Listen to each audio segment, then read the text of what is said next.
Was driving home one day after work and happened to pull up to a red light just off the exit where I get off at.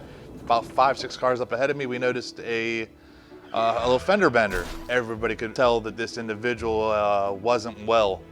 So they pulled the door open, and at this time I'm now walking my way up there too, just to see if there's anything I can do to help. We got him out of the car, and just so happened to be that there was a nurse standing around. So when we got him out of the car, laid him down, we could all tell that he was a dark shade of purple, and he clearly wasn't breathing. As soon as I was able to get him onto the ground, the nurse started administering CPR, was checking for pulse. He didn't have one. She tuckered out pretty quickly. This was a very large man. She asked if anybody else knew. Nobody else did. I threw my hand up saying, yeah, I was trained at work, I can do this. So I took her place and I performed CPR for probably the next 2 or 3 minutes until EMS arrived. Right as EMS pulled up, the nurse had asked me to stop doing compressions. I did. She checked the pulse, and she actually could detect a faint pulse at this time, to the point where the guy was actually starting to get color back.